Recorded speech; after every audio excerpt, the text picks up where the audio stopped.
Shall I tell you something curious? I saw your film this morning. I saw it, just me, in a cinema with a security guard. Wow. Just the two of us. Wow. Yeah. That's not far off the time I saw it, and it was some guy I'd never met was in there with me. It was just the two of us in a screening. Yeah, I watched it completely by myself. Did you? Yeah, and I think that I like blacked out and had an existential crisis.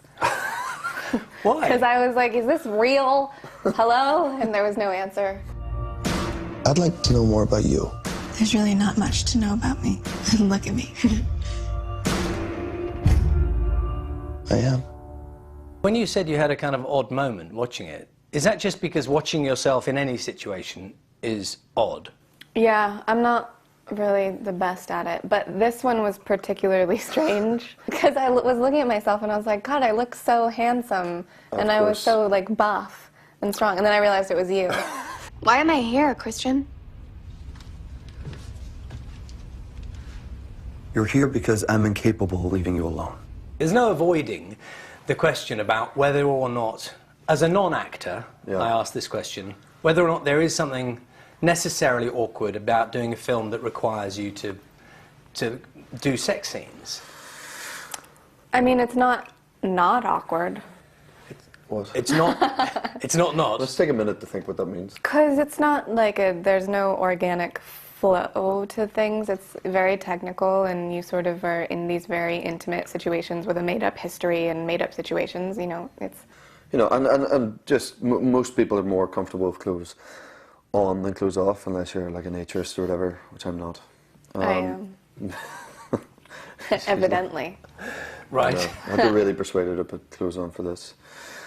So I guess, yeah, I mean, so that will breed a certain level of discomfort because you're not wearing much.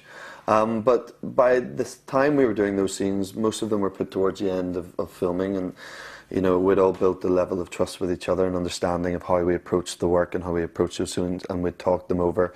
And as Dakota says, they are very choreographed, they're very thought out. It's very much we'll do this and then we'll stop and then we do this and we'll change the camera. You know, it's not just like a free-for-all.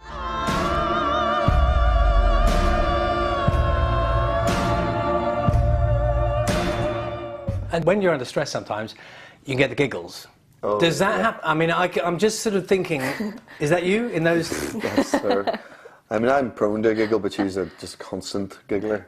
Yeah. Really? Is it a problem? Yeah. It's a problem because I also think that some of my wires are crossed in my brain, and I cry when I laugh. When I'm actually really laughing, I just have tears, and then we have to reset makeup multiple times. You must get really confused. Oh, yeah, I got used to it after a while. Yeah. It's really annoying. And then you think, like, don't laugh, stop laughing, and then I can't. That's the funniest thing. I'm intrigued as to... Here we go. It's just beyond this door.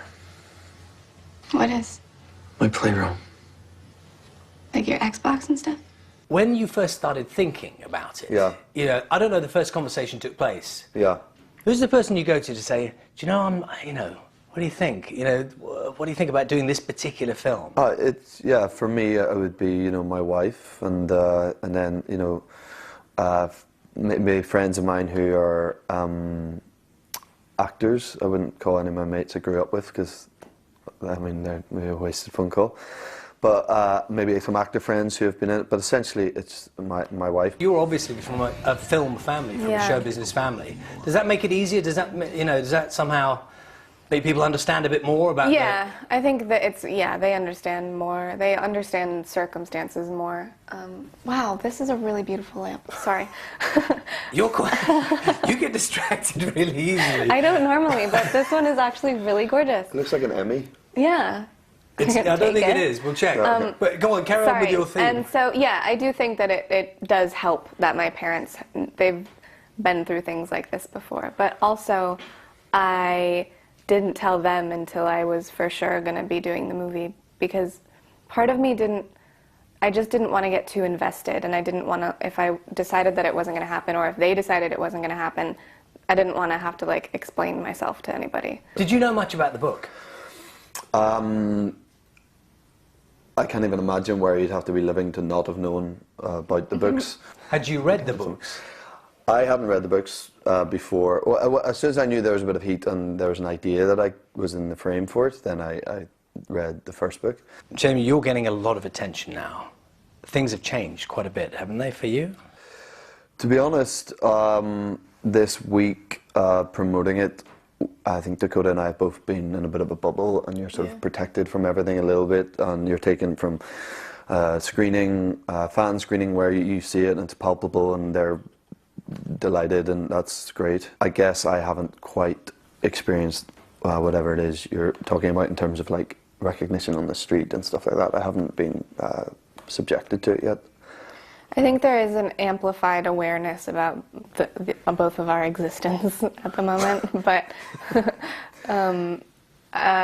yeah, I mean, I have just been sort of watching, trying to be objective and like look in on the situation, and it's pretty wild. Thank you both very much. Thank you very much. Thank you. Thank you.